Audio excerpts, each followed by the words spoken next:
Hi, everybody. It's Pat Love from eXp Realty. I'm here with my good friend, Michael Binkley. Michael is a local, we'll call you a local sculptor, um, professional sculptor for over 40 years.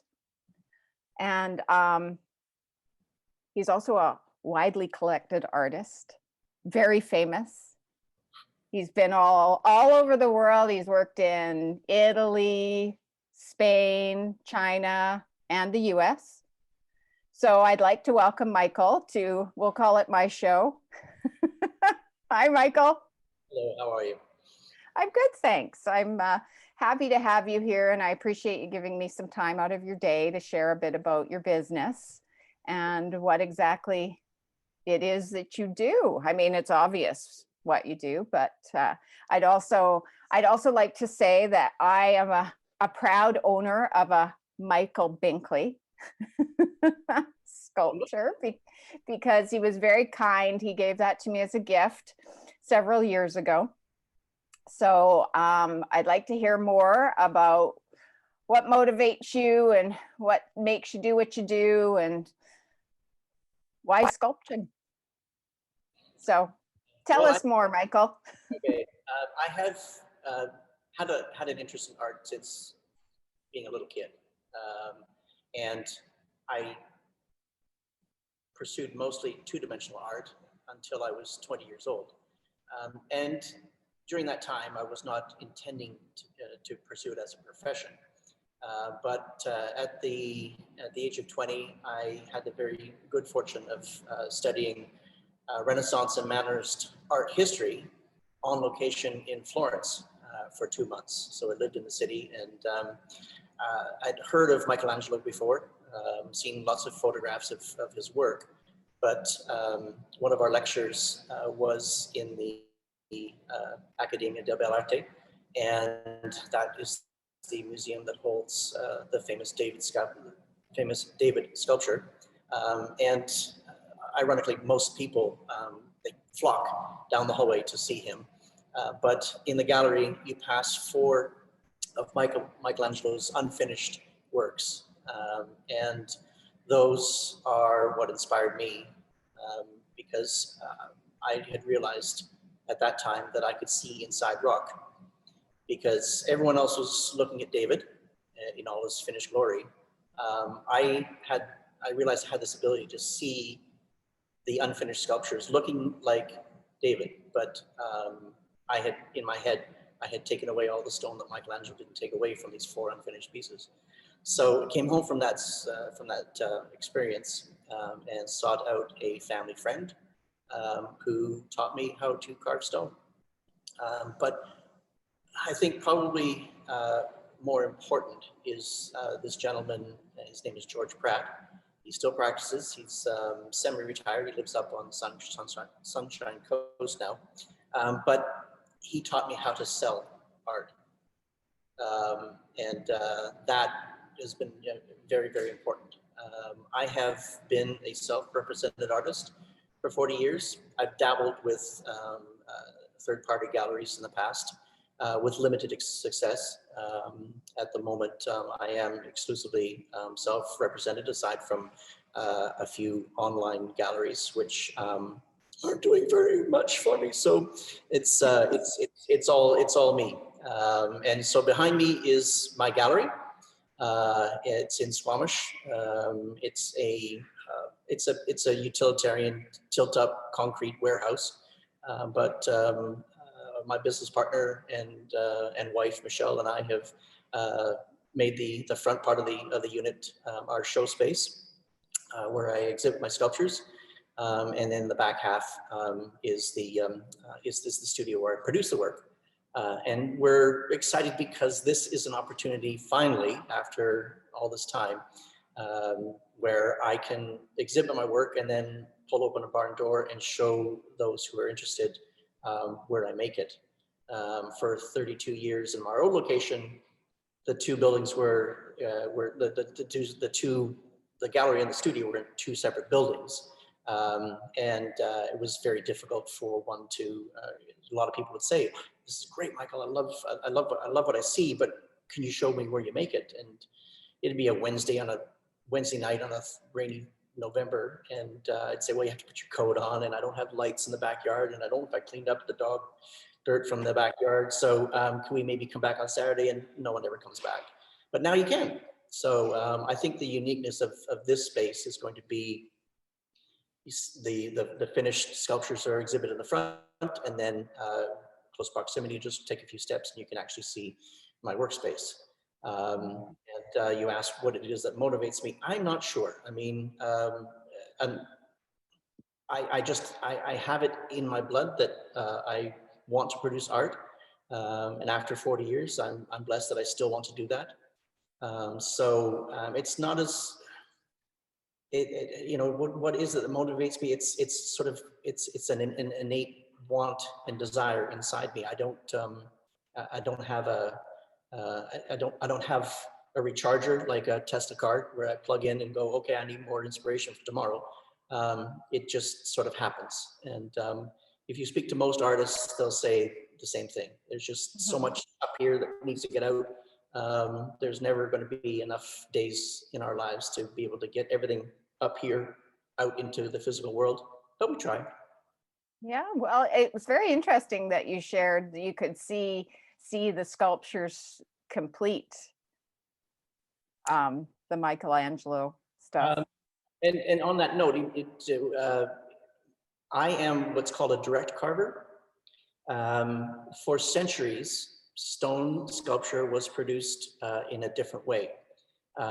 Usually the artist worked in a malleable material, usually clay, and they would, like Michelangelo did this, Bernini did this, Rodin did this. They worked up their ideas in a malleable material so that they could make mistakes. I'm doing a portrait of Pat Love. Her nose is too big, gotta make it smaller. The eyes are too far apart, I gotta push them together. So they would do all these adjustments. And then finally, when the artist figured that they had what they wanted, they would actually take it to a stone carving studio. And craftsmen would copy with mechanical tools from the clay. They would usually cast it in plaster, from the plaster to marble. So stone carvers were actually sort of like human machines, and they would copy from the sculptor's original into marble. And I didn't learn how to do that. I learned how to look at a piece of rock and take away what I didn't think was supposed to be there. And that's what's called direct carving. I didn't make a model first and then copy it to stone. But now after 40 years, I'm learning that process. Adapting, you have to understand that every time, like your piece that you have and still love, is the only one in the world. There's not another one like it. And there are 10,000, probably more than 10,000 Michael Binkleys out there that are all originals. There are no copies. And Rodin's Thinker or The Kiss, people have gone to the Louvre in Paris and I saw the Kiss, and then they go to Philadelphia, go, I saw the Kiss again in marble. How did they move it? They didn't. There are several, and there are Michelangelo Davids all over the world, life size. I'm learning now how to do this process of making a model, and then either copying it to stone or any other kind of material. So with technology now, we can 3D print in a myriad of different kinds of materials. So I'm now exploring in this new chapter of my career, limited editions. So both in stone and in bronze and steel. So that's a new process. But you're saying, like, it's interesting how Michael could see inside the rock. I'm sure Michelangelo wrote extensively about how he could see inside the stone, and he took away what everything wasn't supposed to be there. But he did make many models of his pieces before he would in a malleable material before he executed them in stone. Wow. He did have helpers. He can't keep Mike, that 17 foot tall David in 4 years all by himself. No. He wrote that he did, but I don't believe it. Well, there was mysterious things back in those days, that unknown circumstances. So, and they could keep secrets better than they can now. Yeah, they didn't have Big Brother looking over their shoulder all the time. They didn't have computers with cameras. This is true. This is true. Well, that you answered the what's something people don't know about your business just now. I don't even have to ask that question. So Well, the a lot of people don't know that that I did start out working in 2D, and then for 40 years I concentrated mostly on my 3D work. And for my 30th anniversary show in 2010, Michelle said, "Why don't we reintroduce some of your 2D work?" And so I did some pen and inks for that anniversary show, and it was successful, but I kind of fell off on it. But I'm bringing back 2D. So I've got a line of limited edition digital prints I call haikus, and if I'm allowed to do it, these are some of them here behind me. oh yeah, nice. Is a term. It's a term for Japanese poetry, and a haiku poem consists of 17 syllables. What I've done is taken that idea, and each of these drawings is a drawing of a nude, but done in 17 lines. So it's not, each of the pieces is not complete, but there's enough of the essence of the image that the viewer can complete them in their mind. So so my paintings and drawings, I'm trying to reintroduce into the mix. So there's something else that's maybe new to people who've been following Michael Binkley as a sculptor and didn't realize that he could actually draw too. They're beautiful, Michael. They are beautiful. So thanks for showing those. So how about you telling me if you have any, what's your most memorable experience with a customer or a commission of some sort, maybe? Well, I think probably the most memorable, I guess there's really two. I mean, it's very, very rare when a patron will come to you and say, "Here's some money, make me a sculpture." I'll usually, okay, well, we got to collaborate. We have to, discuss what it is you want. And this gentleman says, I don't care. I just want a Michael Binkley. That's scary because you can go down a rabbit hole. And anyway, it turned out he was a wonderful, wonderful patron. I did a pair of nudes, and I actually took a chapter from Homer's Iliad, the ancient Greek Odyssey. And so it's called The Winds of War, Presentation to Paris. And they're two life-sized marble nudes of women. One is Aphrodite, the other is Helen of Troy. And it's kind of an interesting, the way I've done it is you, the viewer, become Paris. And I'll let your viewers look that up. They can look up the sculpture on my website, and they can look up the legend. But that was an almost a year project. Again, when people, if your viewers do decide to look this up, think about me direct carving that particular sculpture. I didn't make a model first. So there's a lot of parts of that sculpture that I could have made a mistake on. And when you're talking about a 6 foot by 4 foot square volume block of marble, you don't want to make a mistake. So that was one. The other was being invited to go to the first international sculpture symposium in Changsha, China, and represent Canada at that symposium. And there I carved my largest sculpture to date, and that's a 12-foot pair of a male and female nude standing back to back in granite. So that was a very memorable experience. Wow, nice. It's hard to believe when we're sitting here stuck at home that you were able to do that. Yeah, This feels like we've been stuck here forever. That's good. Okay, well,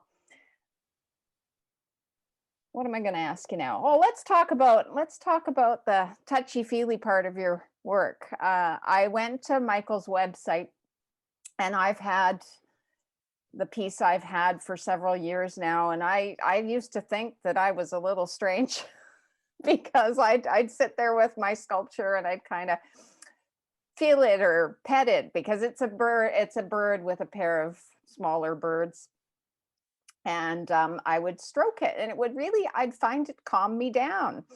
And then I went to Michael's website yesterday when I was preparing for our interview, and I read a little bit more about that. So can you talk a bit more about how the sculptures make people feel when they touch them?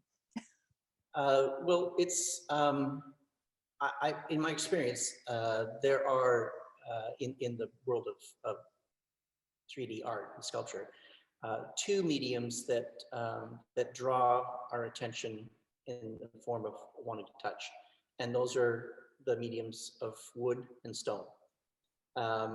I enjoy bronze sculptures, love to look at them, but I never have the desire to touch them.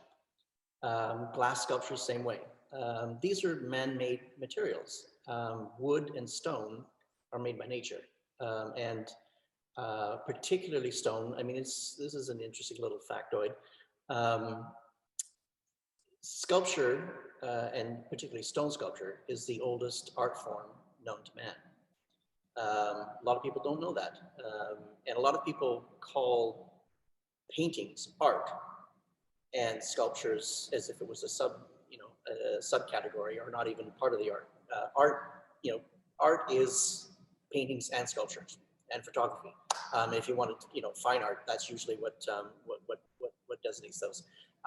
But stone sculpture is, I think it's interesting because even from when we're little children, we go to the beach or we're hiking in the woods, we're drawn to colored or wet stones on the ground.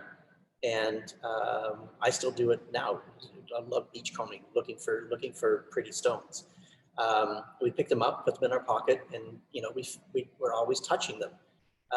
So there's I think that there is sort of a primal connection between man and rock that just draws our hand to them. Doesn't necessarily have to be a fine art sculpture. It can be something that Mother Nature made. We're drawn to them. We want to touch them. We want to touch stones. So when people come into the gallery here, or have come into my old gallery, not so much this one, hopefully in the future, is that we're taught as young children in Western society not to touch when you go into a store. And so you can see people have their hands thrust in their pockets, but you can see their arms just wanting to, and I release their tension. I said, look, if you want to touch, please do. Thank you, Michael. So out come the hands, and then people touch them. Like, oh my gosh, look at not everything is polished to a high, shiny polish. Some of them are matte finished, but they feel silky smooth. I've got a sculpture behind me that's got a lot of, I've left a lot of textural chisel marks that are left in the stone. And that balanced against the very, very polished part of the figure that it is emerging out of. So there's a lot of different ways one can, as an artist, I can finish a stone, but the bottom line is it's a stone. Whether it's marble, whether it's limestone, whether it's jade, whether it's granite, people want to touch rock, and it's not my fantastic artistic ability that makes people want to, but I'm very pleased that you touched your piece, and I get that from all of many patrons have said I love touching and holding the piece that I have of yours, Michael. But it's not me per se, it's the material, and I don't know what it is. I just think that there's some sort of primal connection that goes back eons.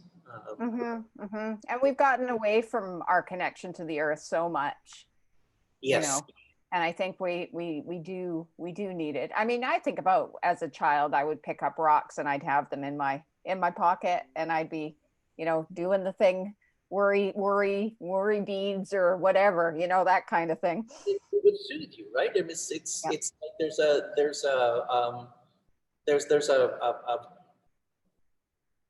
a positive reaction that we have in our senses when we are in our minds, but that when we touch a natural material, Yeah. Yeah. because I'm not going to exclude that.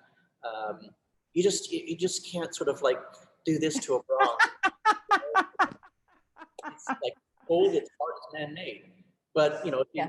if you take a piece of rhodonite and it Yeah. feels good. So Yeah. rock and wood have a connection with us as humans. Okay, well, one day, everybody, when Michael's back accepting the public, and go rub your face on some of his sculptures. I accept you, so please come. We're observing proper protocols. There's hand sanitizer at the door, and we wipe down the gallery after any visitors have been. Well, there you go. Yes, we are open. We are open. Come and visit. And you're open Wednesday to Saturday? Wednesday to Saturday? Until 4. Okay. I don't know if we're allowed to say the address. Yes. Okay, it's unit number 12, 38936 Queens Way in There you Squamish. have it. There you have it. Well, I'll tag that address at the end of our video so that people don't have to scurry around and try to find a pen right now. Okay, Michael. Now we're friends from way back, North Vancouverites. So the website that I have is all about North Vancouver. So if you wouldn't mind, we'll move on and talk a little bit about the community that you live in. Sure. And what sort of things you like to do. Why North Van? Why do you stay in North Van? I know your gallery's in Squamish, and we know why. But let's talk a bit about North Van. Why do you live here? Why did you stay here? And what do you like to do here? Well, I was born in Toronto in 1960, but my family, my father's business brought the family to Vancouver in 1964. Lived in Capilano Highlands, Ranger and Mont Royal, for many years. I have always felt like there's a taproot to North Van. And Michelle and I have done lots of traveling.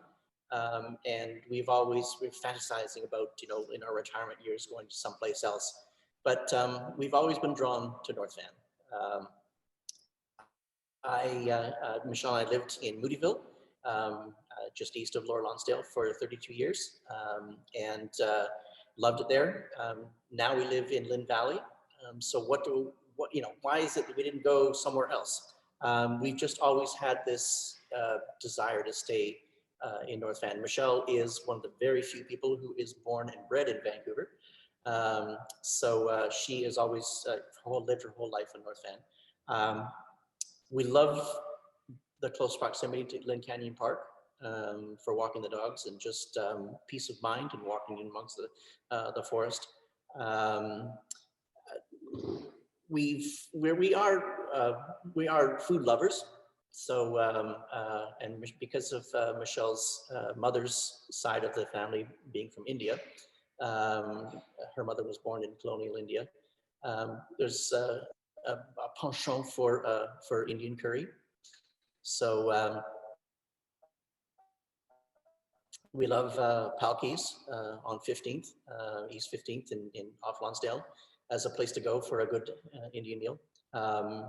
We frequent quite a few sushi places because every now and then there's a desire to eat some sushi. We go to our go-to is I think it's called Bella Sushi. Bella Sushi on 3rd. They make a fantastic mango tower. So, but yeah, there's like the recreational, the proximity of. I learned to ski on Grouse Mountain. and still go there on occasion when I find some time. So the idea that we can recreate in the forest, be in amongst the hustle and bustle of the urban centers of Lonsdale. It's all close proximities, and then the ocean right there, the harbor. So I think there's that mix of landscape and urban living is what keeps us interested in North Van. Mm-hmm. Mm-hmm. Yep, very much so. Okay, I wanted to go, I forgot to ask you one thing I saw on your website. Are you teaching classes to people? Yes, I've developed some workshops. In the past, I have been an instructor at symposiums, and my friend George Prado mentioned earlier.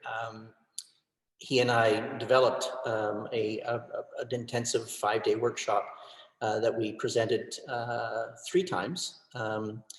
And it kind of lost a little bit of momentum, I think, because we didn't market it as well as we probably could have.